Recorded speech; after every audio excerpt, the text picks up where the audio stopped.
Tú eres la luz que brilló en las tinieblas, abrió mis ojos, pude ver. Mi corazón adora tu hermosura, esperanza de vida eres tú. Y por esa razón declaramos: vine a adorarte, vine a postrarme, vine a decir que eres mi Dios. Y solo tú, Solo tú eres grande, solo tú eres digno, y eres asombroso para mí.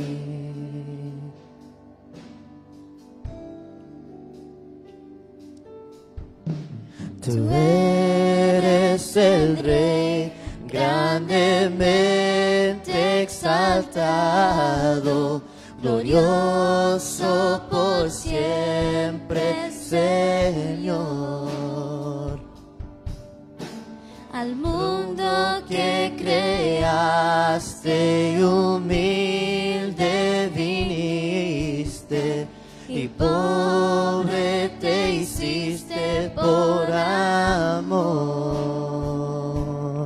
Y por esa razón declaramos: vine a adorarte, vine a postrarme, vine a decir que eres mío. Y solo tú eres grande, solo tú eres digno, eres asombroso para y vine a adorarte, vine a adorarte, vine a postrarme, vine a decir que eres mío. Decláralo, iglesia, levanta su voz. Solo tú eres grande, Solo tú solo tú eres digno, eres asombroso. eres asombroso para mí. Y Padre, tú eres tan grande. No hay nadie que se compara como tú, oh Dios. Y te damos gracias, oh Padre, por el sacrificio que tú has hecho en aquella cruz por nosotros. Y cómo podríamos pagarte a ti, Señor. Nunca sabremos, Señor, el precio. Nunca sabremos todo lo que fue en tu mente. Nunca sabremos el dolor de ir en esa cruz. Nunca sabré cuánto costó ver mi maldad sobre esa cruz. Nunca sabré ¿Cuánto costó ver mi maldad sobre esa cruz? Nunca sabré lo que costó ver mi maldad sobre esa cruz. Nunca sabré lo que costó ver mi maldad sobre esa cruz. Vine a adorarte, vine a postrarme, vine a decir que solo tú, Solo tú eres grande. solo tú eres digno Solo tú eres digno. y eres Eres asombroso. asombroso para mí. Y vine a adorar, vine a adorarte, vine a postrarme, vine a decir que tú eres y solo tú eres mi Dios y solo tú eres grande y solo tú eres digno y eres asombroso para mí. Y nunca sabré, nunca sabré cuánto costó ver mi maldad sobre esa cruz. Nunca sabré. Decláralo, iglesia. Ver mi maldad sobre esa cruz. nunca sabré cuánto costó ver mi maldad sobre esa cruz y nunca sabré cuánto costó ver mi maldad sobre esa cruz. Vine a adorarte, vine a postrarme, vine a decir que eres mi Dios. y solo tú eres grande, solo tú eres digno y eres asombroso para mí. Y Padre, declaramos que tú eres asombroso y declaramos que no hay nadie que se compara como tú, oh Dios. Tú eres el Rey de Reyes, Señor de Señores. Y tú eres digno ayer, hoy y por siempre, Padre. Y Señor, venimos hoy en esta mañana, nos conectamos hoy en esta mañana para exaltar al Rey de Reyes y Señor de Señores, quien vive, quien vivo está.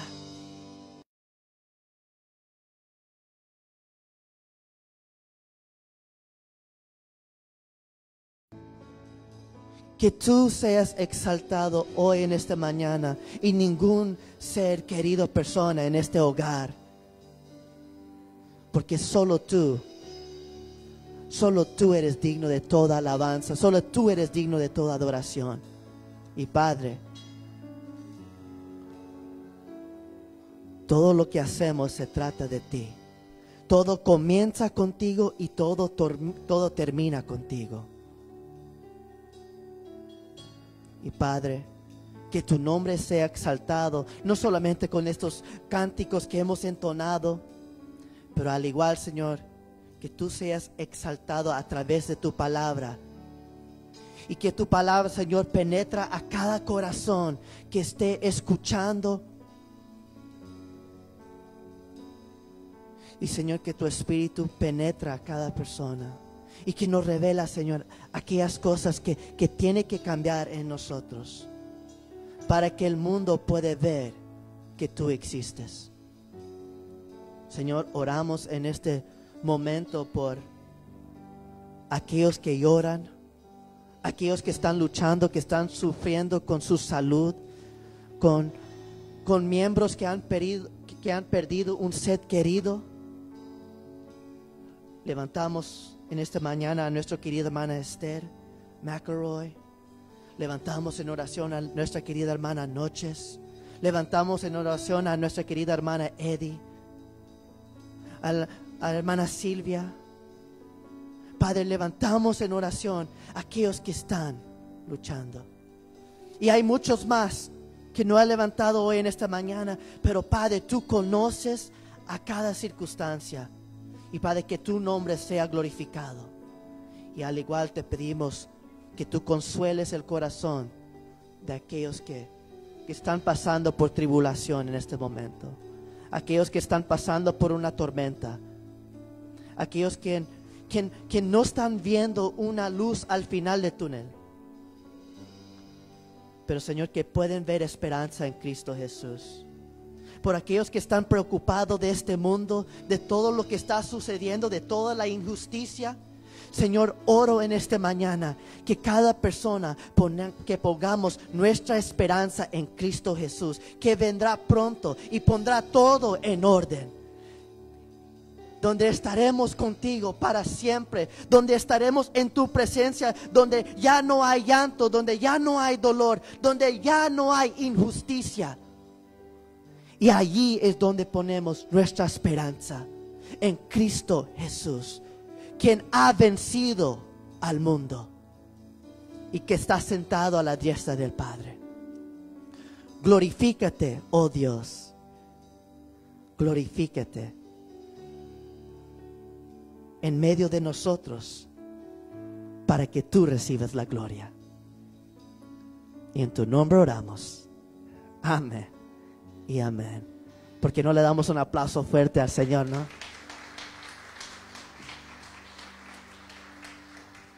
Pueden tomar su asiento, mis queridos hermanos.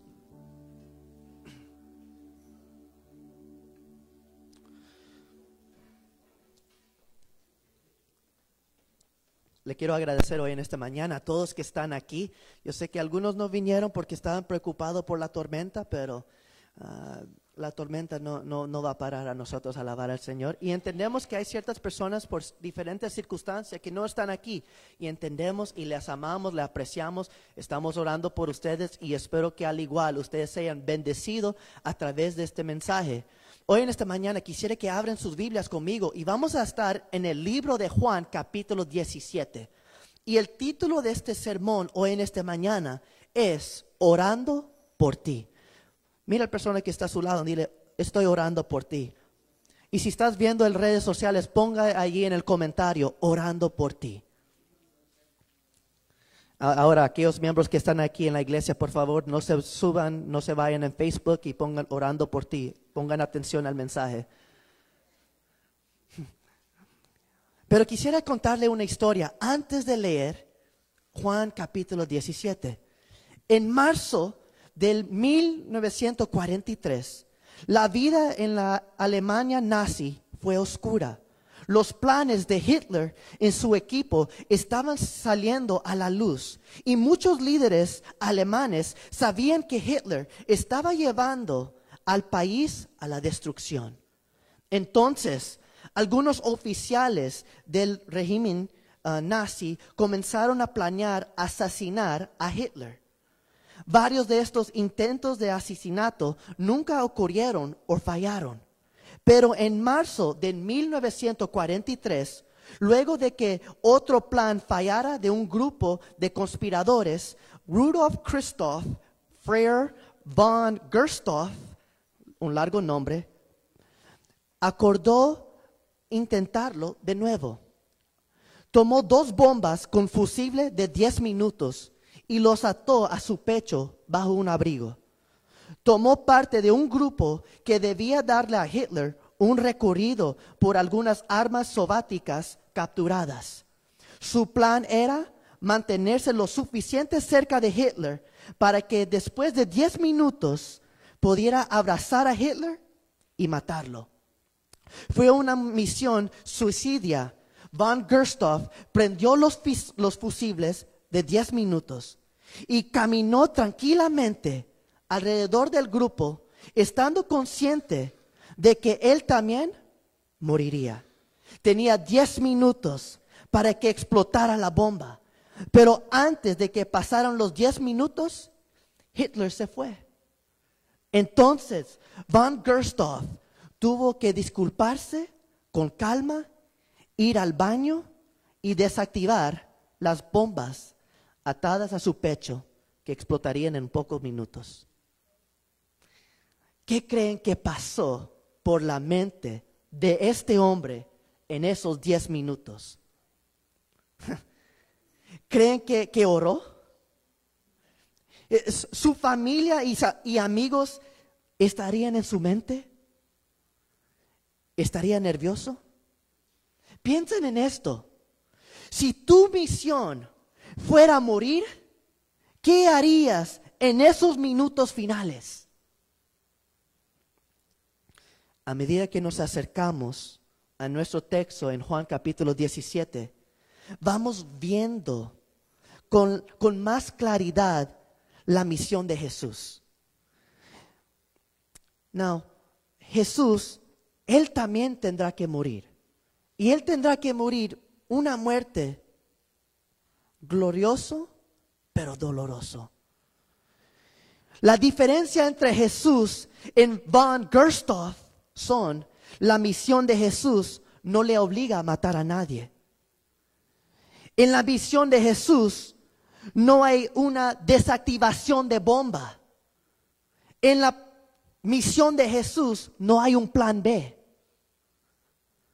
Y en la misión de Jesús, Él no va a estar salvando una nación específica ni una raza específica.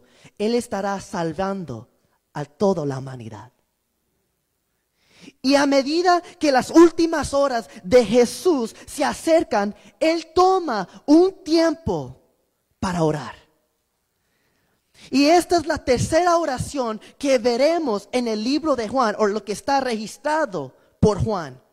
Las oraciones anteriores fueron pronunciadas en la tumba de Lázaro, en Juan capítulo 11, versículo 41 al 42. Y cuando los griegos se acercaron a Jesús, en Juan capítulo 12, versículo 27 al 28. Pero aquí, en las últimas horas de Jesús, podemos escuchar lo que Él le pidió al Padre. Y mi esperanza hoy es que seamos consolados y motivados de escuchar las palabras de Jesús de hace 2000 años atrás. Y que su oración continúe siendo una bendición para nosotros hoy. Y mientras que escuchamos a nuestro Salvador orar, que aprendemos a orar como lo hizo Él en su última noche antes de morir en la cruz.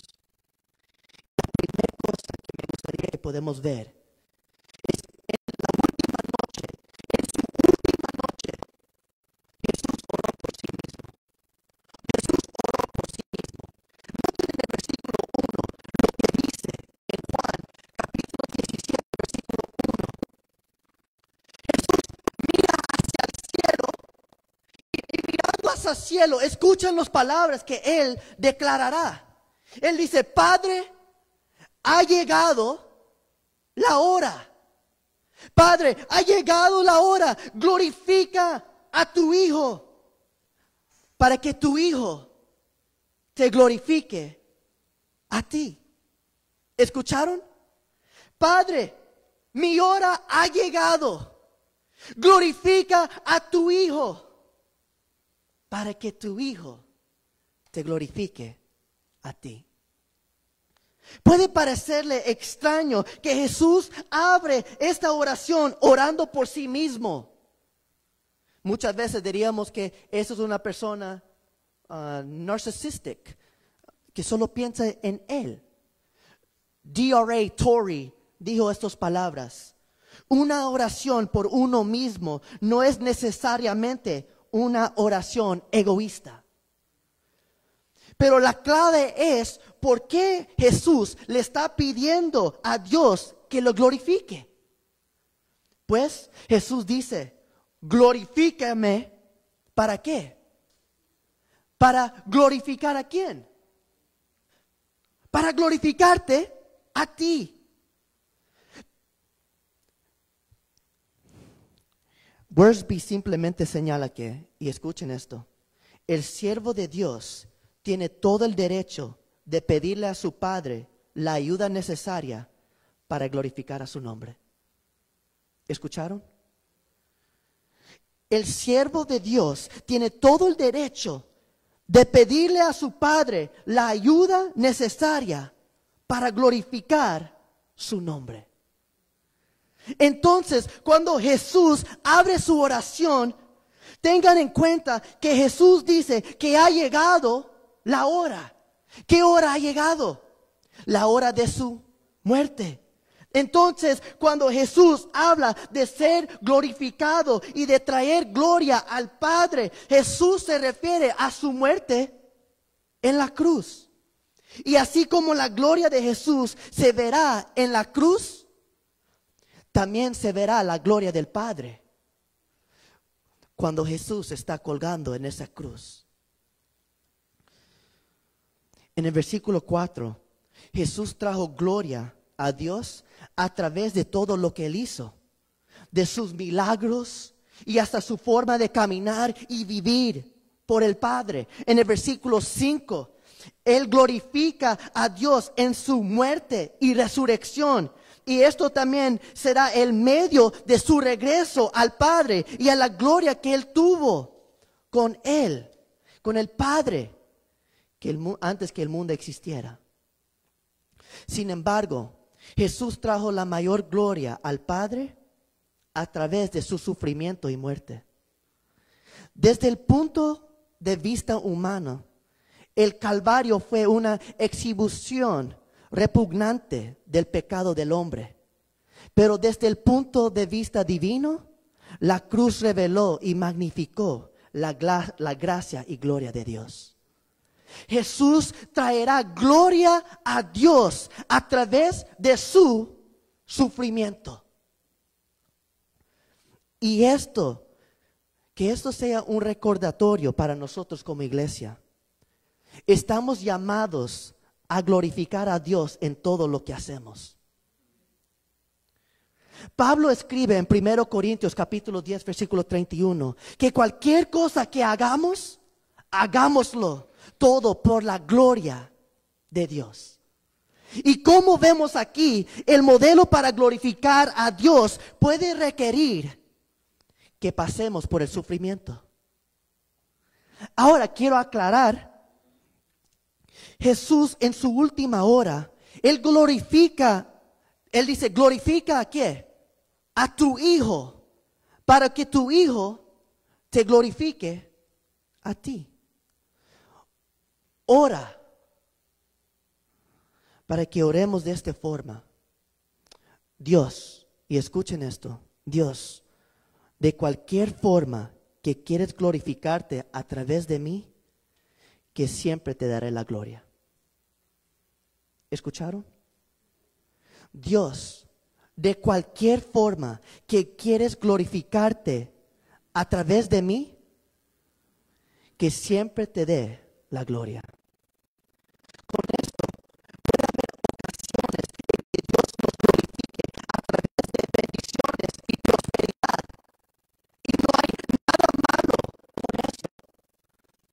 El problema surge cuando nos enamoramos de nuestra bendición más de quién, de aquel que nos bendice. Y cuando creemos que hemos logrado cosas y nos olvidamos de reconocer la fuente de quién nos bendijo y por qué nos bendijo. Debemos ser humildes si alcanzamos algún tipo de prosperidad que Dios nos otorga y así dirigir la atención de los demás hacia Dios. La humildad es admitir que lograste, pero reconocer que no lo hiciste solo. Dios, ¿quién soy hoy? Dios me hizo. Lo que tengo, Dios me lo dio. Lo que yo sé, Dios me enseñó. Y con la ayuda de Dios ha llegado hasta donde estoy hoy en día. De cualquier forma que Dios elija glorificarse en nosotros, nunca olvidemos glorificarle a Él. Sin embargo, a veces Dios se glorificará a sí mismo por cómo los creyentes se mantienen seguros en Él y cómo mantienen el gozo en medio de la tribulación. Es cierto que Dios obtiene gloria cuando los cristianos enfermos se recuperan. Pero también Dios obtiene gloria cuando los cristianos enfermos mueren. Cuando podemos decir, incluso en medio del dolor, tengo un tesoro mayor que la salud o los beneficios terrenales. Cuando decimos en medio de la confusión, en la disolución, confío en Dios y en su propósito amorosos para mi vida. Y a veces la gente preguntará, ¿por qué? ¿Por qué puedes creer en Dios? ¿Cómo es que puedes creer en Dios? Y usted podrá contestar, porque Dios demostró que era confiable en la cruz del Calvario. Y yo puedo confiar que Él fue bueno allí en la cruz y Él seguirá siendo bueno en cualquier circunstancia.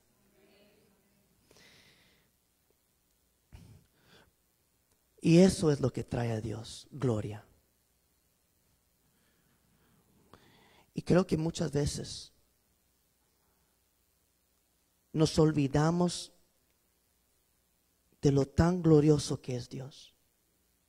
Dios es digno, hermanos y hermanas, de recibir la gloria en toda circunstancia en la vida.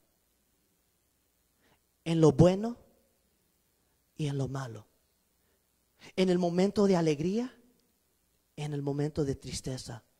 Jesús glorificó al Padre en toda circunstancia. ¿Y quiénes somos nosotros para no glorificarle a Él? Y a veces me da mucha tristeza cuando escucho a las personas a orar. Y a veces oran, Padre, quédate con nosotros.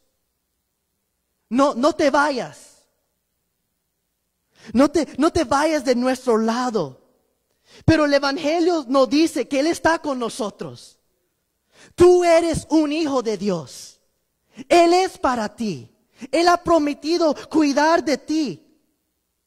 La pregunta no es, o la respuesta no debería de ser, Dios, no te alejes de mí. Deberíamos estar orando, Dios, que te glorifique todo lo que yo hago. Nuestra oración no debería de ser, Dios, no te alejes. Dios, ¿cómo yo te puedo glorificar a ti? Y muchas veces le estamos pidiendo a Dios que se glorifique a nosotros, por nosotros. A veces le pedimos a Dios, Dios, necesito esto, pero ¿para quién recibe la gloria? Y mi deseo hoy en esta mañana es cuando oras, deseo para cada uno de nosotros, como Dios elige glorificarse por medio de nosotros, que hagamos todo por la gloria de Él. El segundo punto que quisiera decir es, en su última noche, Él oró por sus discípulos. Ahora, permíteme decir rápidamente, los discípulos no solo eran seguidores de Jesús, sino que también eran sus amigos. Juan capítulo 15, versículo 13 a 14 dice, nadie tiene amor más grande que Él dar la vida por sus amigos. Ustedes son mis amigos si hacen lo que yo les he amado, lo que yo les he mandado. Solo quiero recordarnos que la amistad cristiana es quizás el mayor regalo terrenal que Dios nos da. Todos deberíamos tener amigos muy cercanos que nos conozcan y nos aman lo suficiente como para que oren por nosotros todos los días. Jesús era un buen amigo de los discípulos y de la misma manera los amaba. Y te invito, especialmente si no vas a un grupo pequeño, para involucrarte más y ser más activo. Eso sería un lugar perfecto para comenzar amistades con otros creyentes que orarán, mantendrán pendiente y cuidarán de usted. Y la razón por la cual estoy pensando esto y por qué lo estoy diciendo en este momento es que hay muchos cristianos hoy en día que están cayendo y fallando en el pecado. Y todos tienen algo en común que yo he notado. Estaban aislados de otros creyentes. Eclesiastés capítulo 4, versículo 10 dice estas palabras. Si caen, el uno levanta al otro. Ay de él que cae y no tiene quien lo levante. Proverbios capítulo 18, versículo 24 dice, hay amigos que llevan a la ruina y hay amigos más fieles que un hermano. Nosotros necesitamos amigos cristianos cercanos. Y las amistades son buenas. Pero volviendo al punto, Jesús oró por sus discípulos.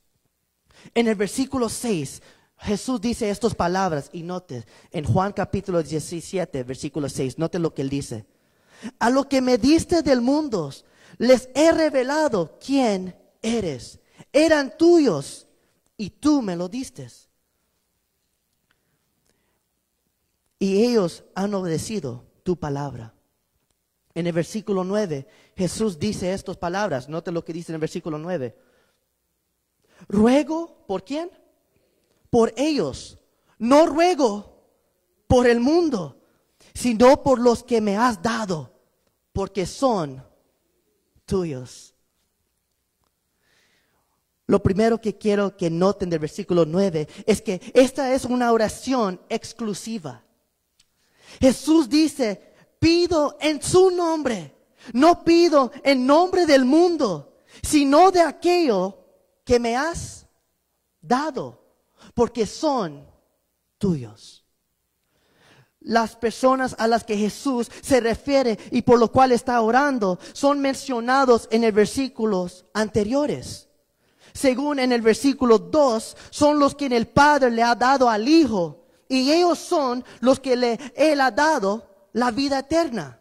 Según el versículo 3, ellos son los que conocen al Dios verdadero y al Hijo.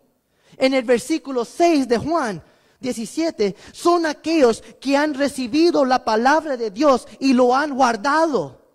En otras palabras, por quienes Jesús está orando son aquellos en quienes confían y creen en Él. Jesús estaba orando por sus discípulos, pero también estaba orando por nosotros, quienes somos sus discípulos. Pero vivimos en una época en que muchas personas encontrarían inquietante la declaración de Jesús. El énfasis que nuestros vecinos ponen en la diversidad y la tolerancia los llevan a creer que todos deben de ser tratados iguales. Lo que tú crees está bien. Cualquier religión que sigas es simplemente un camino diferente hacia el mismo Dios. Y así, cuando Jesús dice que está orando por aquellos que creen en Él, y no por las otras personas del mundo, de alguna manera mucha gente siente que hay algo que no es favorable. Pero para empeorar las cosas, observa la forma en que Jesús califica quiénes son estas personas por las cuales está orando. Son esos, dice en el versículo 9, a quienes el Padre le ha dado. Son los que pertenecen al Padre. Esto implica de que alguna manera hay un acto de Dios que intervino en nuestras vidas. Jesús le dijo a sus discípulos y el apóstol dice en Juan capítulo 15, versículo 16, no me escogieron ustedes a mí, sino yo les escogí a ustedes. En Efesios capítulo 1, versículo 4, el apóstol dice esto: Dios nos escogió en el antes de la creación del mundo para que seamos santos sin mancha delante de Él.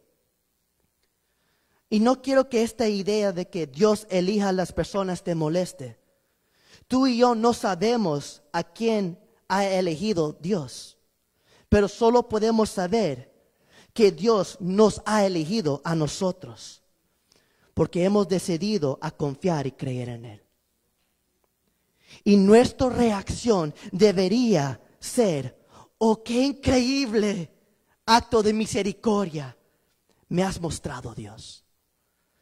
¿Quién soy yo para que Dios me haga suyo? Considerando quién soy y cuáles son mi antepasado. Ahora escucha lo que Jesús ora por en el versículo 11. En el versículo 11 de Juan capítulo 17, Jesús dice: yo no voy a estar por más tiempo en el mundo, pero ellos están todavía, ¿qué? En el mundo, y yo vuelvo a ti. Padre Santo, protégelos con el poder de tu nombre, el nombre que me diste, para que sean uno, lo mismo que nosotros. Y Jesús dijo en el versículo 15, note lo que dice ahí en el versículo 15 del mismo capítulo: no te pido que, ¿qué? No te pido que les quites del mundo, sino que los protejas del maligno. Jesús ora para que sean sacados del mundo. No, sino para que sean guardados por el poder de Dios en el mundo. Y creo que esto es importante porque hay una versión distorsionada del cristianismo que pensamos muchas personas lastimosamente. Muchos creen que el aislamiento es la única forma de evitar la corrupción.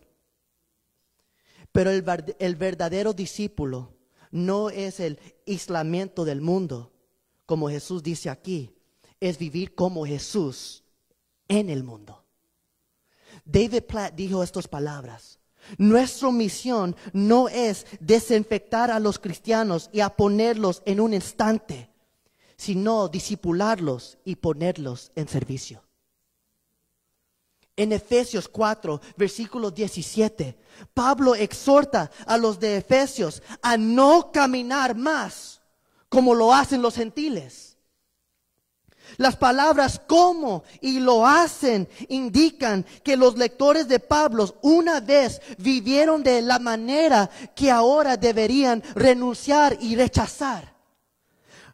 La orden de Pablo es dejar de vivir como antes y de vivir de una manera que glorifica a Dios. Pablo menciona un antes y un después. Y Pablo escribe a personas que voluntariamente decidieron ser discípulos de Jesús para seguirlo y obedecerlo. Pero mientras los santos en Éfeso vivieron como paganos, sus compañeros aún vivían de esta manera. Pero Pablo nunca dijo: evite, deje de asociarse con el mundo, deje de estar alrededor del mundo. Él solo dice: deja de vivir como el mundo. ¿Por qué? ¿Qué sucede cuando te remueves del mundo? ¿Qué sucede cuando nos aislamos del mundo? Piensen, pierdes tu testimonio evangelístico, que es la razón por la que Dios nos deja en el mundo, para que todos conozcan quién es Él. Cuando nos separamos del mundo, te conviertes en parte de esta subcultura que solo se habla con cristianos y con nadie afuera. ¿Y quiénes vamos a alcanzar para la gloria del Señor si nos aislamos del mundo? Sin embargo, J.D. Greer dijo estas palabras: una santidad que está desconectado del mundo no es santidad en absoluto. ¿Escucharon? Una santidad que está desconectado del mundo no es santidad en absoluto. Lo que lleva al versículo 17 de Juan. Note lo que Jesús ora. Jesús no le pide a Dios que le quite del mundo. Él dice, protéjalos en este mundo. Pero en el versículo 17, escucha lo que Jesús dice. Santifícalos en la verdad. Y tu palabra es verdad. Santificar significa apartado o santificado. Pero ¿cómo uno se santifica? ¿Por aislamiento? ¿Por separarnos del mundo? No, Jesús nos dejó a nosotros en el mundo, pero no quiere que el mundo nos moldee. ¿Cómo desarrollamos un corazón y una vida santa en el mundo? Fácil, al conocer la palabra de Dios y a vivir la palabra de Dios. La mejor manera de evitar una mentira después de todo es ¿qué? Conocer la verdad. Su éxito en el mundo espiritualmente y el éxito de tus hijos no se basará en qué tan bien los apartas de las mentiras, sino en cuánto sabemos la verdad, que es la palabra de Dios. Y note específicamente a Jesús le preocupan dos cosas con respecto a la verdad. Primero, que reconozcan que estas palabras que tú y yo estamos leyendo, que tienen un fundamento divino. En el versículo 7, note lo que Jesús dice en Juan capítulo 17, versículo 7. Note lo que él dice. Ahora saben que todo lo que me has dado viene de ¿quién? Viene de ti. Quiero que tengas la confianza de que este libro, la palabra de Dios, la palabra que leemos cada semana, es la verdad. Y viene de Dios. Y esto no es ningún evento, ninguna idea de hombre. Estos son palabras que fueron inspirados por Dios. Juan capítulo 14, versículo 25 al 26 dice esto. Todo esto lo digo ahora, es que estoy con ustedes. Pero el Consolador, el Espíritu Santo, a quien el Padre enviará en mi nombre, les enseñará todas las cosas y les hará recordar todo lo que les he dicho. Como creyentes, como personas aquí, hoy en esta mañana, podemos confiar en lo que está en su palabra. Y aquí está el porqué. Porque el Espíritu Santo de Dios fue quien recordó y enseñó a sus inspiradores autores qué escribir. Piénsalo, los discípulos no tenían medios de tecnología o electrónicos para grabar las palabras de Jesús y a reproducirlas más tarde. La verdad, somos afortunados a tener tecnología hoy en día. Sin embargo, aquí Jesús promete que el Espíritu Santo realizará una función. Y esa función es ¿qué? Recordar a sus discípulos.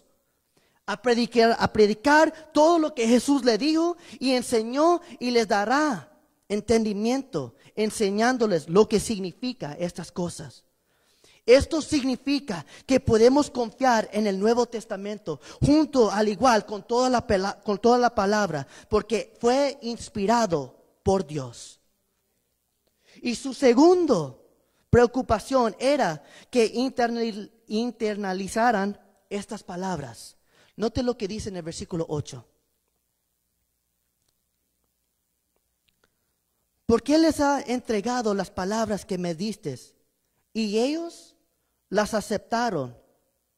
Saben con certeza que salí de ti y han creído que tú me enviaste. Yo me pongo a pensar en esto, porque Fabio y yo podemos predicar los miércoles, los viernes, los domingos, lunes. Podemos predicar 7 veces a la semana. Pero solo tú puedes llevarlos la palabra de Dios en tu corazón. ¿Me escucharon? Solo tú lo puedes poner en tu corazón. Solo somos el mensajero, pero no podemos forzarte a guardarlos en tu corazón. Y lamentablemente, muchos no logran deleitarse, atesorar, proteger meditar o creer su palabra. Lamentablemente, y te animo y oro para que busques el rostro de Dios y a buscarlo a través de su palabra. Miren, hoy en día sabemos que hay muchas confusiones afuera. Y no podemos aislarnos del mundo. El mundo seguirá siendo el mundo. Y al mismo tiempo no podemos aislarnos del mundo porque vivimos en el mundo. Pero si no sabemos la palabra, nos vamos a convertir como el mundo. Y eso es el peligro del cristiano. Y por esa razón les animo y les motivo que no solamente escuchemos las palabras, pero permitimos que la palabra vive en nosotros, para que el Padre sea glorificado y para que todo el mundo pueda ver que vive un Dios. Y para terminar la oración de Jesús, en su última noche, y el tercer punto, en su última noche, Jesús oró por su iglesia. Primero Jesús comienza orando por él mismo. Él comienza en la segunda parte, él ora por sus discípulos y luego él termina orando por su iglesia. Y note lo que dice en el versículo 20. No ruego solo por esto, ruego también por los que han de creer en mí por el mensaje de ellos, refiriendo de los discípulos. El versículo 21, para que todos sean ¿qué? Digan conmigo, para que todos sean ¿qué? Para que todos sean. Y Padre, así como tú estás en mí y yo en ti, permíteme que ellos también estén en nosotros, para que el mundo crea que tú me has enviado. Cuando oremos por nuestro mundo, lo principal por lo que debemos orar es por la vida espiritual de los creyentes en el mundo. Debemos estar orando por otros cristianos para que no se rinden y para que no se alejen de la fe. Sí, en esta temporada debemos estar orando por la elección, es cierto. Debemos orar por los candidatos que tengan una verdadera experiencia con Dios. Pero un presidente no va a cambiar nuestra situación. El único que puede cambiar este mundo es Cristo. Y nosotros somos el mensajero de Cristo. Y nosotros tenemos un mensaje que proclamar. Que Cristo vive. Y Cristo murió en una cruz por toda la humanidad. Y debemos de estar orando por los creyentes hoy en esta mañana, como Cristo Jesús oró 2000 años atrás. Orar que los creyentes sean uno para la gloria y honra al Señor. Y mientras que oremos por la iglesia, observe unas cosas dominantes de esta sección por lo cual Jesús ora. En el versículo 26, note lo que Jesús ora en el versículo 26. Para que el amor que me has amado esté ¿qué? Para que el amor con que me has amado esté ¿qué? En ellos. Y yo mismo esté ¿qué? En ellos. Jesús, Él está orando para que primero amemos a Jesús de la manera en que Dios ama a Jesús. Eso es la petición de Jesús. Dios, que mi pueblo, que la iglesia me amen a mí como tú me amas. Eso es la oración de Jesús. Que la iglesia tenga un amor por Jesucristo. Porque no podemos amar a Dios si no amamos a Cristo. Amar a Dios es amar a Cristo. Y Jesús le dice que mi pueblo, que la iglesia me ame a mí como tú me amas. Y luego el segundo parte que él dice, y que amemos a otros como Jesús nos ama. Por esa razón Jesús dice, para que el amor con Él, que me has amado, pueda estar en ellos y ellos mismos. Y yo mismo esté en ellos. Y si Cristo está en nosotros, ¿qué debería de salir de nosotros? Amor.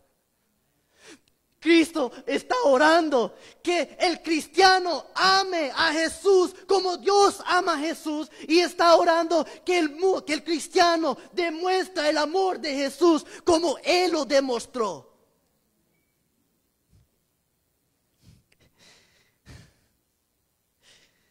En el versículo 23, yo en ellos y tú en mí.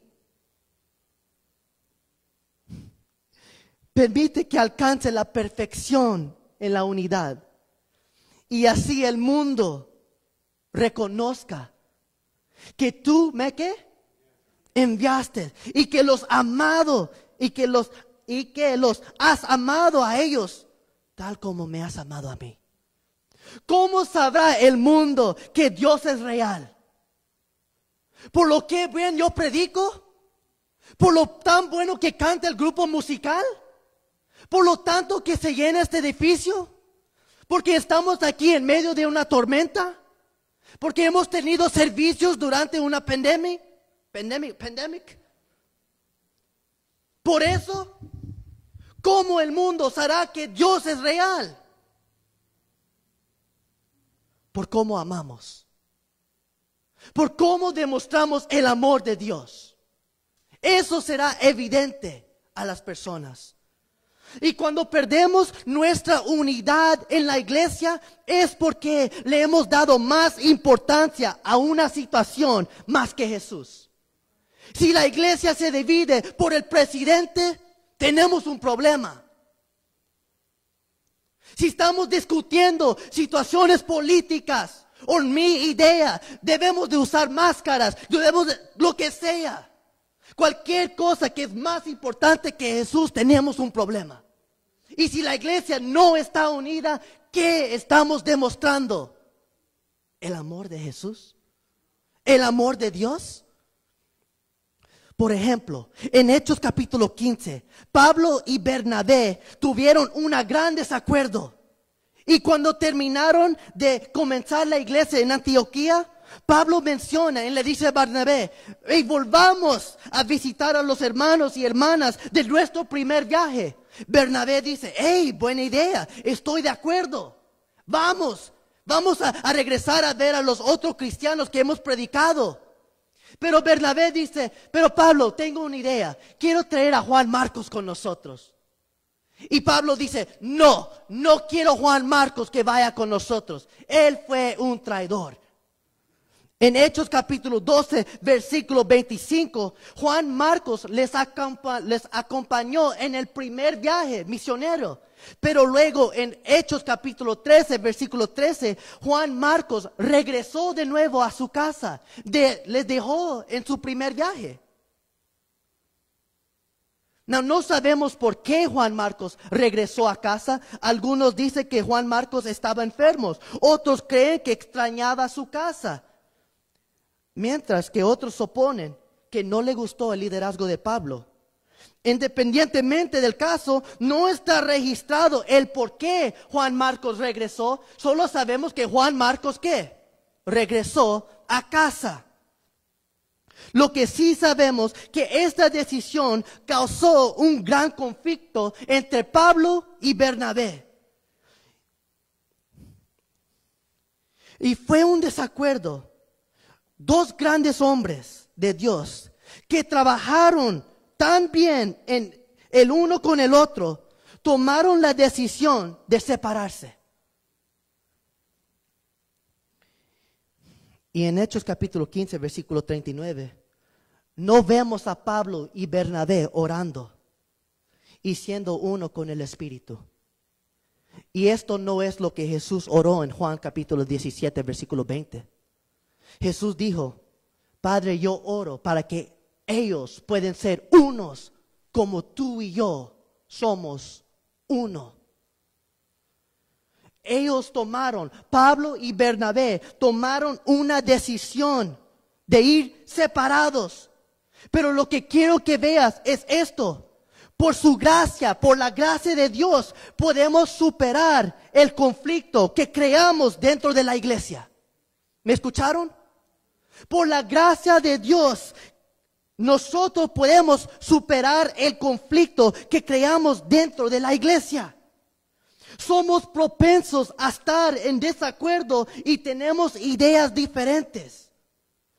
Eso es el resultado del pecado y la imperfección de nosotros. ¿Cuántas iglesias se dividen y hacen otras iglesias debido a conflictos? Nosotros somos los problemas.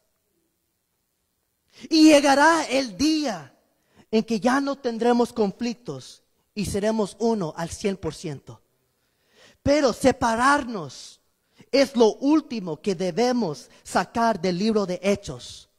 Nosotros tendemos a creer que a Pablo y Bernabé se separaron, que esto nos da permiso de separarnos si estamos en conflicto y hacer nuestras propias cosas si estamos de desacuerdo. Pero en Éfesos capítulo 4, versículo 3, dice, esfuérzase para mantener la unidad del Espíritu mediante el vínculo de la paz. Esto es un mandamiento de la palabra de Dios. Aunque no lo vemos en el libro de Hechos, a lo largo del tiempo, Bernabé es el mentor de Juan Marcos y le ayuda a este joven convirtiéndolo en un mejor sirviente. A medida que pasa el tiempo, en 1 de Pedro capítulo 5, vemos que Juan Marcos fue un gran ayuda para Pedro.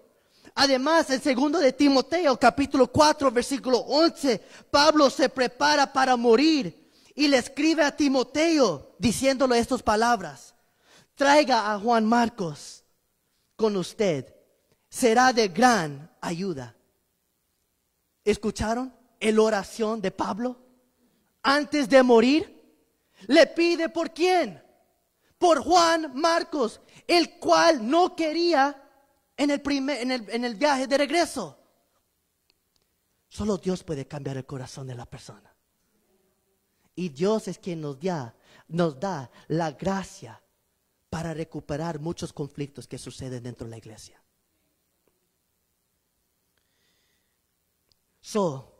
La desunión en la iglesia ocurre no porque nos preocupamos demasiado por la política, pero porque perdemos el enfoque y la importancia de Jesús. Y yo le quiero rogar y decirles hoy en esta mañana, hermanos y amigos, cada quien tiene su opinión de muchos temas. Pero lo importante no es tu opinión ni el mío. Es lo que dice Jesucristo. No perdemos el enfoque y la importancia de mantener nuestros ojos en Cristo y a demostrar al mundo que estamos unidos. Y por eso les animo y exhorto, amemos como Cristo. Jesús dijo, si hacen esto, si aman el uno al otro, el versículo 23, entonces el mundo sabrá que me enviaste. El amor se exhibe en la iglesia. Es la imagen más poderosa de la iglesia. ¿Me escucharon? El amor que se exhibe en la iglesia es la imagen más poderosa de la iglesia. Juan capítulo 13, versículo 35, dice, en este discurso final que Jesús dio a sus discípulos, dijo, por esto todos los hombres sabrán que ustedes son mis discípulos. ¿Por la forma en cómo me hablan? No. ¿Por la forma en cómo predican? No. ¿Cómo sabrán que ustedes son mis discípulos?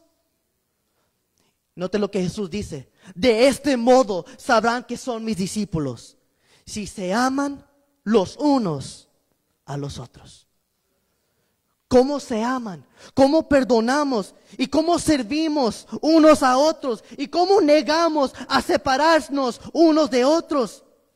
Si hiciéramos esto, no tendríamos que invitar a personas a venir a nuestras iglesias. Ellos mismos abrirían las puertas para ver qué está pasando. Conscientemente, en encuestas de las iglesias, la respuesta número 1, cuando se le pregunta por qué regresas a una iglesia después de haberla visitado, la respuesta no es música, música es número 3, o predicación, número 2, es que se sintieron amados. Y el deseo de Dios es que seamos una iglesia que transmite el amor a Dios a todo nuestro alrededor. Y con esto me gustaría concluir. Yo sé que muchas personas tienen diferentes opiniones de muchas cosas. Y sé que tenemos varios problemas en la vida. Y tendremos. Sin embargo, Jesús dijo, right, en Juan capítulo 16. Mientras que ustedes estén en este mundo, tendrán tribulaciones. Pero no se desanime, yo he vencido al mundo. Con Cristo, con la gracia de Cristo, tú y yo podemos resolver conflictos. Y si Jesús estaba orando por estas cosas, si Jesús oró por Él mismo, si Jesús oró por sus discípulos, si Jesús oró por su iglesia, en la última noche de su vida, usted debería estar orando por estas cosas todas las noches de su vida. Usted debería de estar orando por usted mismo, que Dios se glorifique, que te glorifique a ti para que Él sea glorificado. Y eso puede ser a través de prosperidad, a través de buen tiempo, o eso puede ser también a través del sufrimiento y el dolor.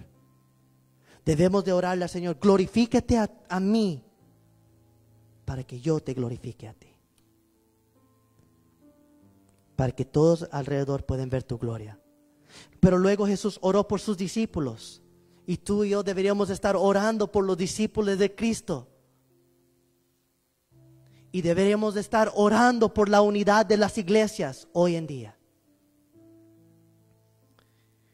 Y la razón por que puedes orar estas cosas con confianza es porque Jesús no dejó de orar. Esto en el capítulo 17. Jesucristo fue en la cruz del Calvario después de orar esta oración. El Juan capítulo 17, y Jesucristo fue al cruz del Calvario, y después cuando Jesucristo resucitó entre los muertos, Él ascendió y ahora está sentado en la diestra del Padre. En Hebreos nos dice que después de resucitar fue y está sentado en la diestra del Padre, y Él constantemente está intercediendo por nosotros. Y adivina lo que está orando Jesús mientras que está sentado a la diestra del Padre. Por sus discípulos todavía. Él está orando por su iglesia. Jesucristo no ha parado de orar. Y estas tres cosas. Esto significa que no debemos de estar orando tanto a Jesús por ciertas cosas, sino que debemos estar orando con Jesús por estas cosas. No sé si me explico. ¿Y quieres que tu vida de oración arranque? ¿Quieres tener una vida mejor en el aspecto de la oración? Les invito. Comiencen a orar estas tres cosas que Jesús oró. Por Él mismo, por sus discípulos y por su iglesia. ¿Qué mejor modelo? Y algo que me anima de Juan capítulo 17, esto fue una oración de 2000 años atrás. Y esto debería ser palabras que anima a cada creyente hoy en esta mañana. Porque estas son las mismas palabras que Cristo está orando por nosotros hoy en día. Padre, no les quites del mundo, sino protéjalos del mal. Padre, yo estoy orando por este pueblo para que sean uno como tú y yo somos unos. Para que el mundo pueda ver que yo existo.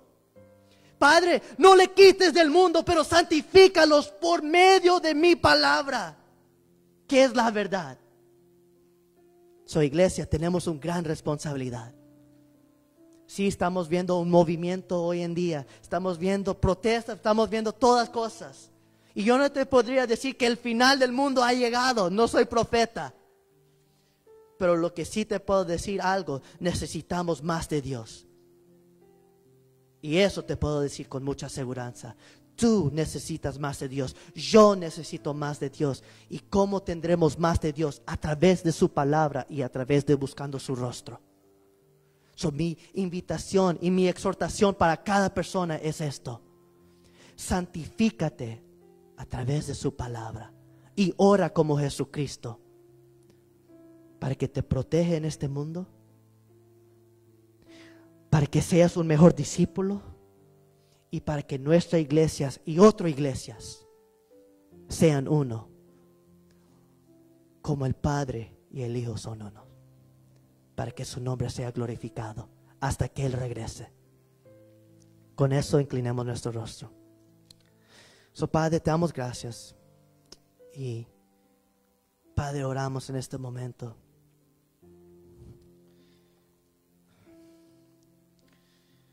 Y Padre, yo te pido en este momento que tú glorifiques a tu Hijo y a tu hija, para que tu Hijo te glorifique a ti. Y Padre, sabemos que tú no nos has llamado a nosotros en este momento para estar en tu presencia.